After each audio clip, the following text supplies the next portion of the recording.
नमस्कार. मागच्या कार्यक्रमात आपण दुर्गाताईंचं बालपण आणि साहित्य याच्याविषयी माहिती घेतली. आज आपण त्यांचे छंद आणि त्या अनुषंगाने त्यांनी केलेली कामं आणि त्यांचं साहित्य याबद्दल थोडीशी माहिती घेणार आहोत. जयवंत दळवींनी जेव्हा दुर्गाताईंची मुलाखत घेतली त्यानंतर त्यांनी असं म्हटलेलं होतं की दुर्गाताईंचं व्यक्तिमत्व हे लेखणीच्या कुंचल्यात पकडता येत नाही आणि आपल्याला असं दिसते की कुठल्याही माध्यमाला ते आव्हानात्मक ठरावं इतकं अद्भुत आणि चतुर अस्त्र आहे. ज्ञान, जिज्ञासा, संशोधक वृत्ती आणि प्रतिभेच्या आविष्कारातून शतकामधून एखादीच दुर्गा भागवत जन्माला येते. केवढं आपलं भाग्य की दुसऱ्यांदा त्या आज इथे आपल्याशी गप्पा मारायला आलेले. दुर्गाताईंच्या लिखाणातून आपल्याला असं जाणवतं की मानव आणि निसर्ग यांचं अक्षय नातं ठिकठिकाणी आहे. तर दुर्गाताई प्रत्येक प्रांतामध्ये रंगाचं जे वैशिष्ट्य आहे त्याचा आणि निसर्गाचा काही संबंध आहे का? निसर्गाशिवाय दुसऱ्या कशाचाच संबंध नाही. कारण निसर्गाचे जे रंग, काळा, सूर्याचा प्रकाश म्हणून पांढरा, निळा, हे रंग शतकानुशतक सहस्रावधी वर्ष मानवाने पाहिलेले आहेत आणि ते त्याच्या मेंदूने आत्मसात केलेले आहेत. आणि ज्या प्रदेशात मानव राहतो त्या प्रदेशाची नैसर्गिक स्थिती त्याच्या रंगसंवेदनेला कारण असते. अच्छा, मग त्याप्रमाणे आपल्याला असं सांगता येईल की महाराष्ट्रात कुठला रंग? महाराष्ट्रात काळ्या रंगाचं आकर्षण आहे. आता काळ्या रंगाचं आकर्षण तसं भारतालाही आहे ना, तर रामकृष्ण यांना आम्ही काळं म्हटलंच नसतं. पण महाराष्ट्रात विशेष करून आमचा विठोबा काळा म्हणून त्याचं किती कौतुक आहे. त्याच्याशिवाय आमचे डोंगर काळे दिसतात. त्याच्यात हिरवा रंग 4 महिने दिसला तर दिसला, नाहीतर सगळं काळं आणि काटेरी. हे महाराष्ट्राच्या निसर्गाचं स्वरूप आहे, म्हणून त्याला दगडाच्या देशा म्हटलेलं आहे. मग बंगालमध्ये? बंगालमध्ये तळी खूप आहेत, गंगेचे पुष्कळ फाटे आहेत. तेव्हा बंगालची भूमी सुजला म्हणजे पांढऱ्या रंगाची वाटते. अच्छा, म्हणून तिथे पांढऱ्या रंगाला जास्ती महत्व. तसंच गुजरात आणि मारवाडमध्ये पण? मारवाडमध्ये आणि गुजरातमध्ये वगैरे जिथे खूप ऊन असतं, खूपच ऊन असतं, तिथे त्यांना तांबडा रंग जास्ती करून असतो. तांबडा आणि पिवळा हे दोन त्यांचे आवडते रंग. आता मानवी भावभावनांचे अतिशय गुंतागुंतीचे धागे अलगदपणे उलगडून त्यातील संबंधांचा तुम्ही नेमकेपणा दुर्गाताई सांगता.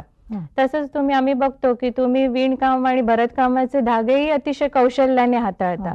तर तुम्हाला भरतकामाची आवड कशी निर्माण झाली? भरतकामाची आवड माझ्या आईमुळे निर्माण झाली.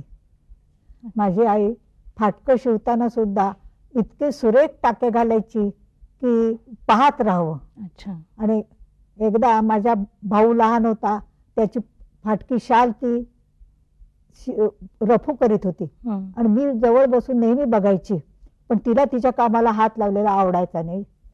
तर एकदा ती तिथून उठून गेली आणि मी ते शाल हातात घेतली आणि तशीच रफू करायला लागले. थोड्या वेळाने ती आली, माझ्या ह्याला का हात लावलास? बघते तर हसायला लागली. मला म्हणाली, हे तूच केलंस? तुला कोणी शिकवलं? मी म्हटलं तूच. अच्छा. आता रिव्ह्यू हे मासिक आहे, स्वित्झर्लंड मधून प्रकाशित होतं आणि ते जागतिक दर्जाचं कलेवरचं मासिक आहे. आणि ह्या मासिकात दुर्गाताईंनी भारतीय भरतकामाविषयी लेख लिहिलेले आहेत.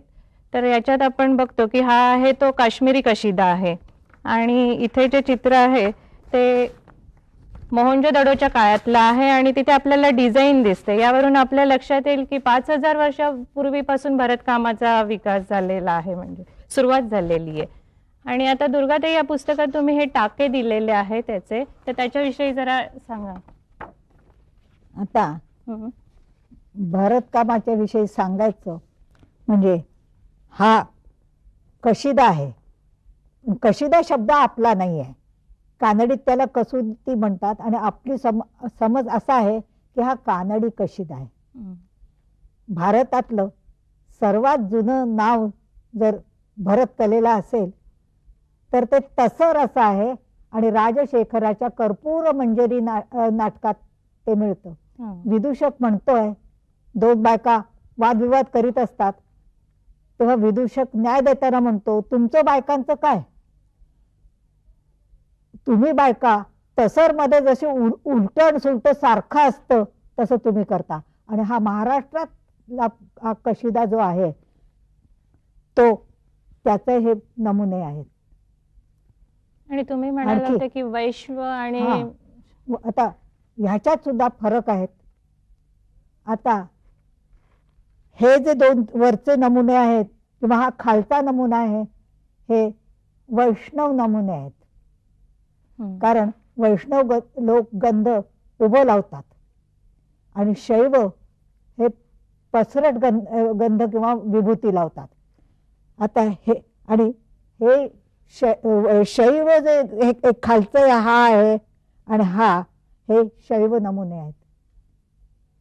तर ते नमुने हे तुम्हाला असे रेघानीच पण आखलेले दिसतील आणि इथे उलट सुलट सारखं असतं, उलट वेगळं असतं, सुलट वेगळं असतं.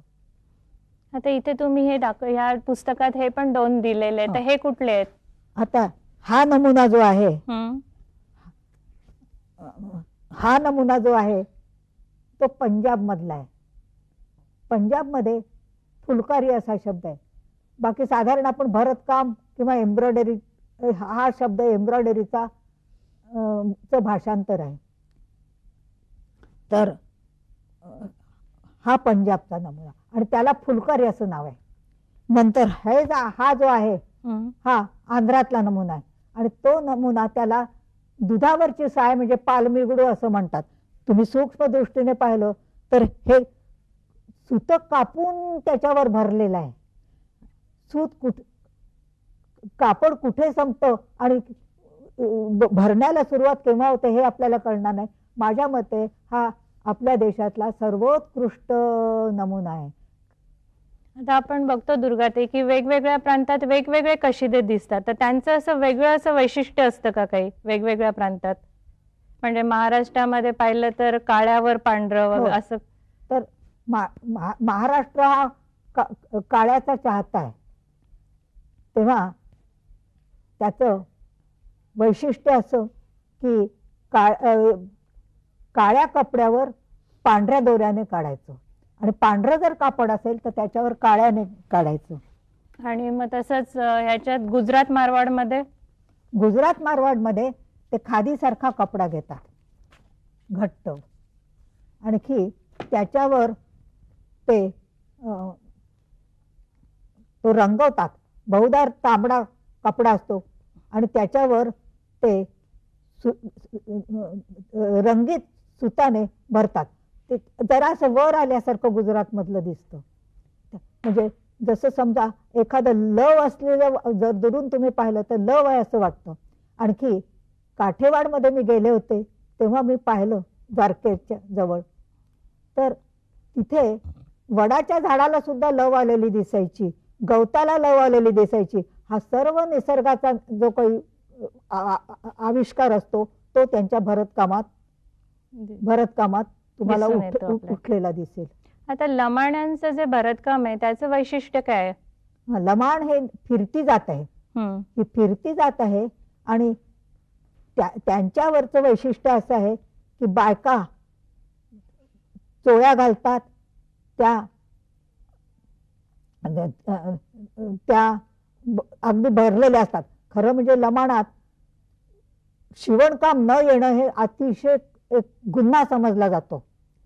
एकदा मिशनऱ्यांनी ह्या लमाणांना विचारलं की तुम्ही मुलींना आमच्या शाळेत का पाठवत नाही, तर मिशनऱ्यांचं मोठं असे भांडवल तर आम्ही मुलींना उत्कृष्ट भरतकाम शिकवतो, एम्ब्रॉयडरी शिकवतो. तर ते म्हणाले, साहेब तुमचा नमुना आम्हाला दाखवा. तर याने काय सांगितलं, म्हणाले हा पहा आमचं कसं आम्ही भरतो मुलींना शिकवतो. लमाणाने सांगितलं, साहेब असं जर भरतकाम आमच्या मुलींनी केलं तर आमच्या मुलींची लग्न व्हायची नाहीत. आणि त्याच्यात पुरुषांच्या डोकीला जे पट्टे असतात त्याच्यावर त्यांच्या गोत्राची निशाणी असते आणि नेहमी लांबून लांबून येतात, तेव्हा त्यांना त्या पुरुषांच्या फेट्याला बांधलेल्या पट्ट्यावरून कळतं की हा कुठल्या गोत्राचा मुलगा आहे. अच्छा, आता दुर्गाताई तुम्ही या साडीवर भरतकाम केलेलं आहे, तर मला तर ही पानं फुलच दिसत आहेत, पण ही मी केलेली साडी आहे. आणखी ही माझ्या बहिणीला 75व्या तिच्या वाढदिवसाच्या दिवशी मी केली आहे. माझं वय 77 त्यावेळेला, डोळे आधू झाले होते. आणखी हा जो नमुना आहे ही शंख लिपी आहे, भारतातली पहिली लिपी. शंख आणि लिखित म्हणून दोघं मित्र किंवा भाऊ होते, त्यांनी शोधून काढलेली ही लिपी आहे. आणि आड्यारच्या एका मासिकात ही लिपी अशी आली होती आणि त्यांनी मग तिचं विवरण सुद्धा केलं होतं की ह्या लिपीत ते म्हटलेलं आहे ते असं आहे. तर मला ते लिपी इतकी मोहक वाटली की मी तिचं पातळावर भरलं. आणखी ते माझ्या बहिणीला 75व्या वर्षी मी बक्षीस दिलं. आता ह्या साडीवर पण तुम्ही भरतकाम केलेलं दिसतंय, तर हे कुठल्या प्रकारचं आहे? हा प्रकार लेसीचा आहे. लेसीचा म्हणजे शटलवर केलेल्या लेसीचा, त्याला टॅटिंग म्हणतात.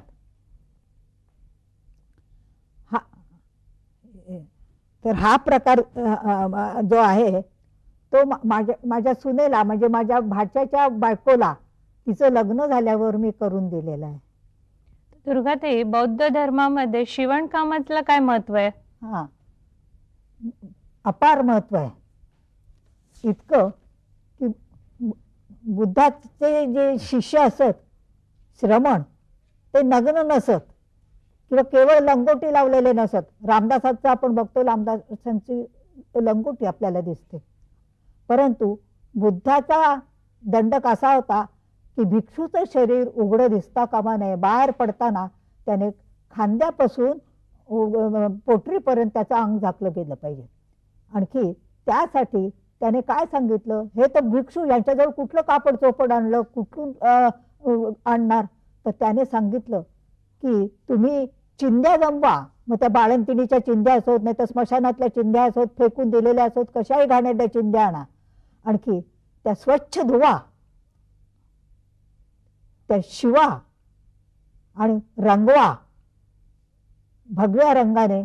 आणि ते ती वस्त्र तुम्ही घातली पाहिजेत. एकातली रंगोटी म्हणून असे, एक गुडघ्यापर्यंत गुंडाळलेलं वस्त्र असे, आणि तिसरं वस्त्र म्हणजे अंगावरून पांघरून घेण्याचं, ते खाली पोटरीपर्यंत यायचं. मग या वस्त्रावरूनच गोधडी हा प्रकार आला का? कारण ते त्या टाईपच असतं ना, शिवलेलं असतं, पण गोधडीवरून आलेला नाही. कंठा हा प्रकार फार जुना आहे, किती प्राचीन आहे ते सांगता येणार नाही.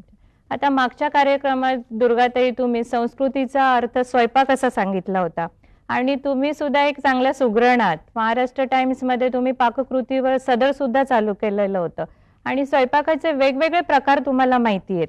तर बिनभांड्याचा स्वयंपाक म्हणजे काय?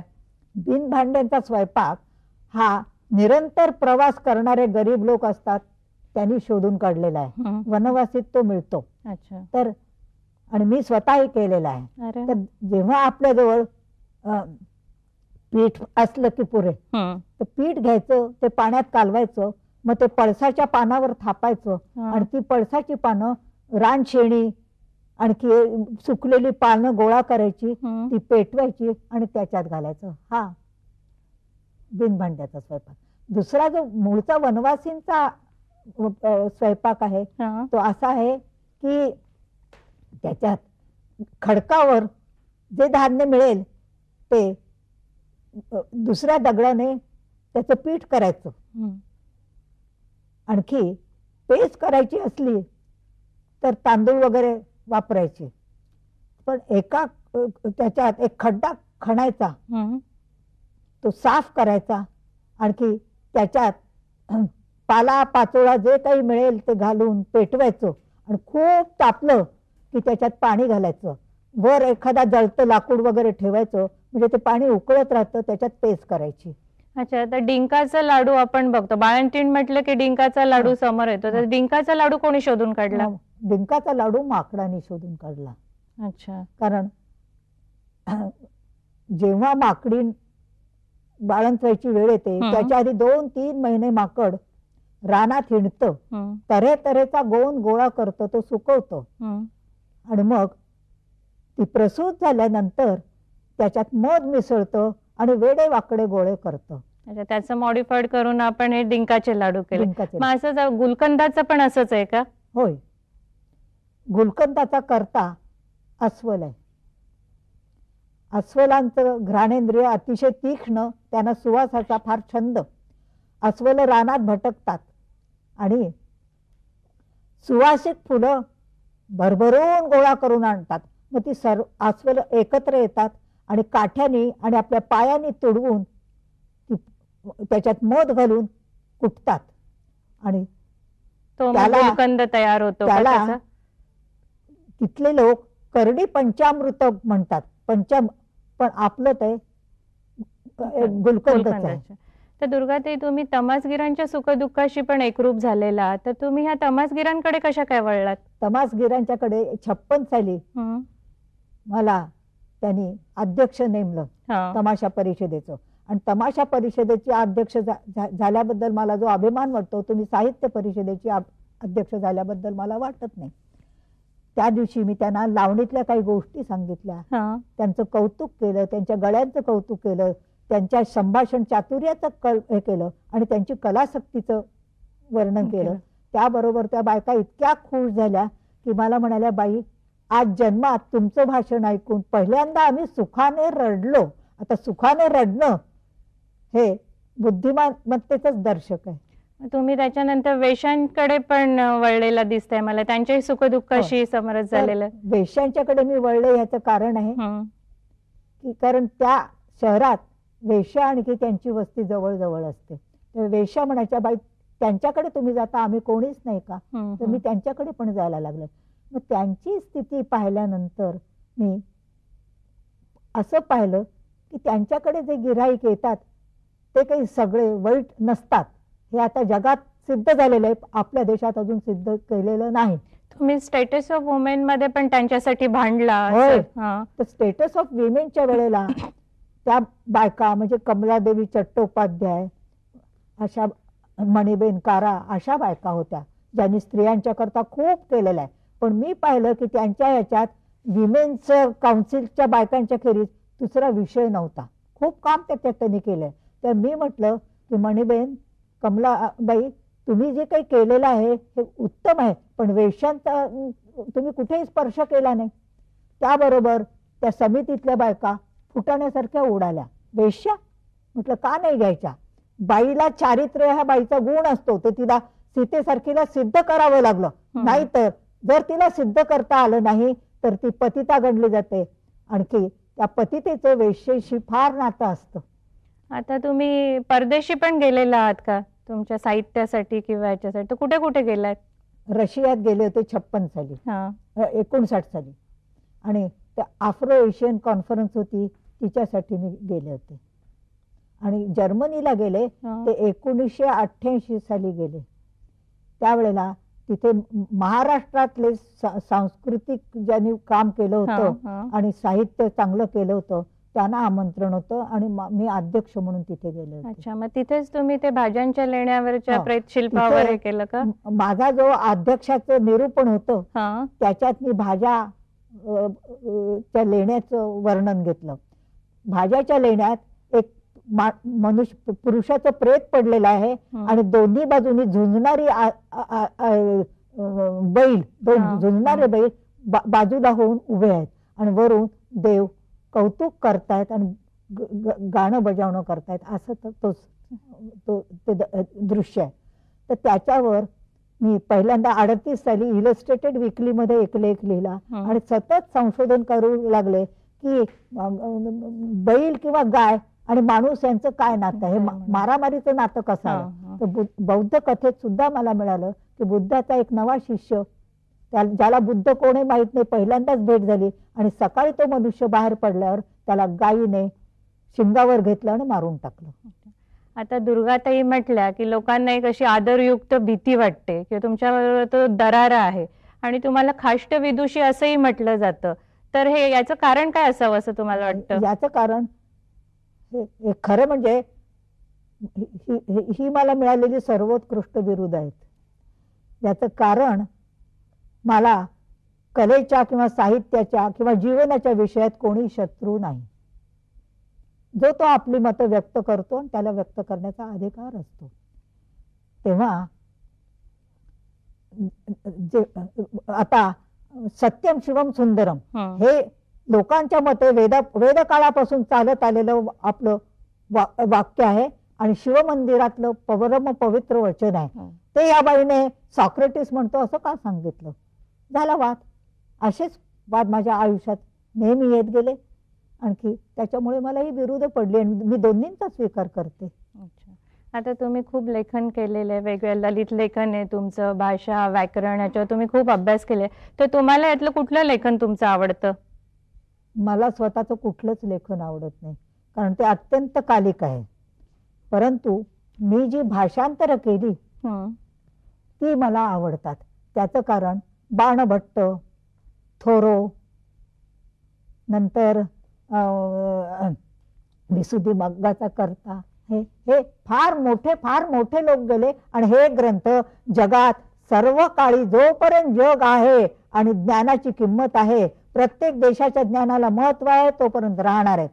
त्यांचं भाषांतर माझ्या हातून झालं, हा मला परमानंद वाटतो.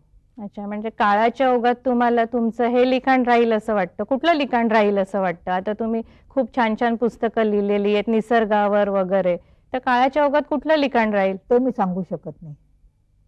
का बरं? नाही, कारण मी सांगितलं ना, मी केलेल्या जी भाषांतर ज्या इतक्या थोर माणसांची केली की जगातून ती कधी नाही शिवायची नाही, तेवढी मी ग्वाही देते. नाही, पण आता तुमचं ऋतुचक्र हे पुस्तक आहे, हे किती वर्षांनी वाचलं तरी ते चांगलंच वाटतं. आणि त्याच्यात तुम्ही निसर्गाबद्दल लिहिलेलं आहे. आता निसर्गातली झाडं, पानं, फुलं ती तर कायम राहणार आहेत ना? पुढलं शतक जे आता येणार आहे तिथपासून जे सुरू होणार आहे ते अत्यंत विज्ञाननिष्ठ, कलानिष्ठ, बुद्धिनिष्ठ, आणखी खूप प्रयोगनिष्ठ असं जग होणार आहे. त्याच्यात माझं किती टिकेल सांग. आता तुमचं लेखन वाचल्यावर असा तुमच्यावर एक आक्षेप आहे की तुमचं लेखन वाचल्यावर खूप आनंद होतो, पण ते चिरकाल टिकत नाही. ते तर का असं? याचं कारण मी म्हटलेच आहे की क्षणमालिनीत युग बुडतात. मी क्षणमालिनीची चाहती आहे. मी जे लिहिते ते त्या वेळेला मला जे स्फुरण होतं त्याच्यात मी लिहिते. आणखी लोकांना साधारण वाटतं की हिने जसा इसाप आपल्या गोष्टीचं तात्पर्य सांगतो तसं हिने तात्पर्यापर्यंत न्यावं. ते माझ्याच्याने घडत नाही. अच्छा, आता एक खाजगी प्रश्न विचारते, त्याचं थोडक्यात उत्तर द्या की दुर्गाताई तुम्ही लग्न का नाही केलं? मी लग्न केलं नाही सुख व्हावं म्हणून, म्हणजे आम्ही दुसऱ्याला त्रास होऊ नये म्हणून. याचं कारण मी माझा अर्धा जन्म दुर्धर आजाराशी झगडण्यात गेला. त्यात माझी आतडी आणि माझं सबंध पोटातले अवयव अगदी नादुरुस्त झाले होते. आणखी असा संभव आहे की ती ॲलर्जी जी होती किंवा जे दुखणं होतं ते मुलांच्या पर्यंत जाण्याचा संभव होता. आणि म्हणून मुलाशिवाय लग्न हे मला मंजूर नाही. मला मागण्या पुष्कळ आल्या, अगदी मुसलमानाखेरीज अगदी युरोपियनापर्यंत सगळ्यांच्या मला मागण्या आलेल्या आहेत. दुर्गाताई, आता तुम्ही स्वातंत्र्यापूर्वीची 40 वर्ष जगला आहात, स्वातंत्र्यानंतरची 50 वर्ष पाहतात आणि त्याच्या प्रत्येक स्थित्यंतराला तुम्ही साक्षी आहात. 20वे शतक आता तुम्ही जगत आहात, तर येणारं पुढचं 21वे शतक कसं असेल असं तुम्हाला वाटतं? 21वे शतक आपल्यापेक्षा जास्ती सुबुद्ध असेल, त्याला प्रयोग करावं लागेल, त्याला जास्ती झगडावं लागेल आणि ते जास्ती विश्वसम्मुख असेल. अच्छा, आता गेल्या 2 भागात आपण दुर्गाताईंच्या अथांग व्यक्तिमत्वाचा शोध घेण्याचा प्रयत्न करीत आहोत, पण असं वाटतं की अजूनही खूपसं काही राहिलेलं आहे आणि मग जयवंत दळवींनी जे विधान केलं ते खरं वाटतं. गेली 50-60 वर्ष दुर्गाताईंनी कवितेला सोडलेलं आहे, कारण त्या अगोदर कविता करत होत्या, नंतर त्यांनी त्या सोडून दिल्या. पण कवितेने दुर्गाताईंना सोडलेलं नाही. नुकतीच ती त्यांच्या लेखणीतून अभंगाच्या रूपाने साकारलेली आहे. तर दुर्गाताई, त्या अभंगाची पार्श्वभूमी सांगून तुम्ही तो अभंग सांगा. तो अभंग, त्याचं नाव आहे देहोपनिषद. फार वर्ष माझ्या मनात आलं की आपण देहोपनिषद लिहावं. परंतु काही सुचत नव्हतं. आणि माझे वडील वारले शाकंभरी पौर्णिमेला अच्छा 33 वर्षापूर्वी. तेव्हापासून मी दर पौर्णिमेला चंद्र बघते, मावळता चंद्र बघते. हा आणि तो मावळता चंद्र बघितला मी. आणखी मग चहा प्यायला बसले हा. तर ह्या ओळी आपोआप माझ्या पुढे येऊन पडल्यासारख्या झाल्या. अच्छा. आणि मग तो तुम्ही अभंग लिहून काढलात. तर आता तो अभंग अभंग आता तो तुम्ही म्हणणार आहात का? नाही, मग मी म्हणणार नाही, कारण पद्मजा फेडाणे चोगळेकर ही तो म्हणेल. ही एक उत्कृष्ट नारद दुहिता, बाणभट्टाच्या भाषेत सांगायचं म्हणजे, जिला संगीत रचता येतं, तयार करता येतं. आणखी संगीत रचनेतला हा तिचा पहिला प्रयोग आहे. म्हणून त्या अतिशय सुंदर कंठाच्या गायिकेने तो म्हणावा हे मला जास्त. अच्छा. तर आता तो आपण अभंग ऐकूया आणि आपल्या कार्यक्रमाची सांगता करूया.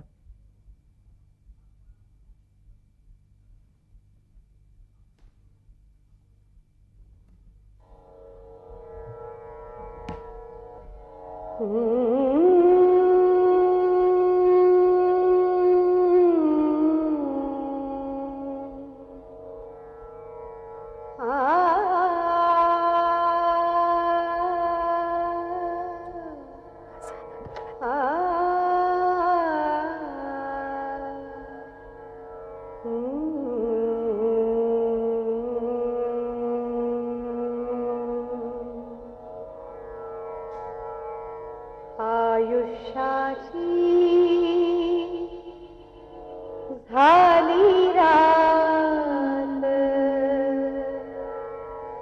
मनी पेटे अंतर्ज्योत आयुष्याची झाली रात मनी पेटे अंतर्ज्योत भय गेले मरणाचे भय गेले मरणाचे कोंब फुटले सुखाचे आयुष्याची झाली रात मनी पेटे अंतर्ज्योत आयुष्याची झाली रात मनी पेटे अंतर्ज्योत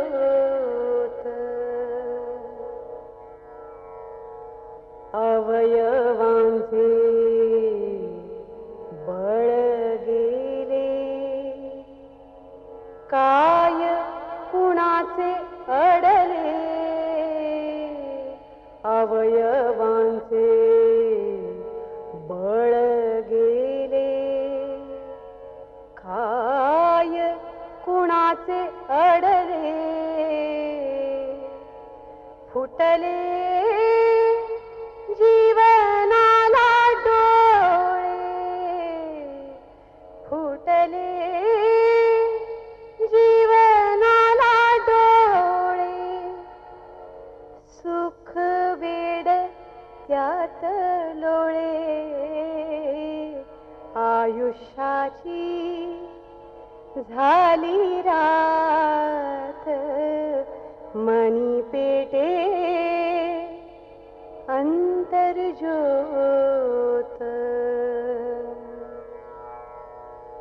मरणा मरणा मरणा तुझ्या स्वागतास आत्मा माझा आहे सज्ज मरणा मरणा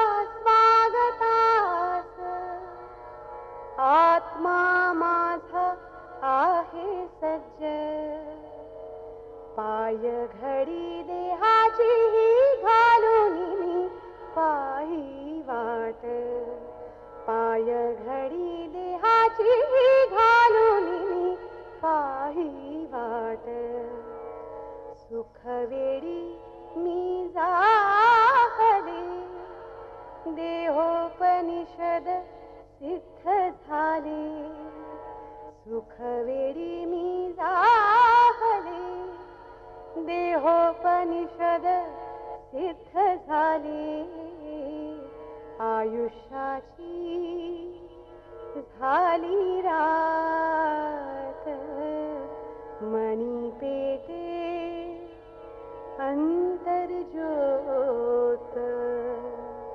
आयुष्याची झाली रात मनी पेटे अंतर्ज्योत, मनी पेटे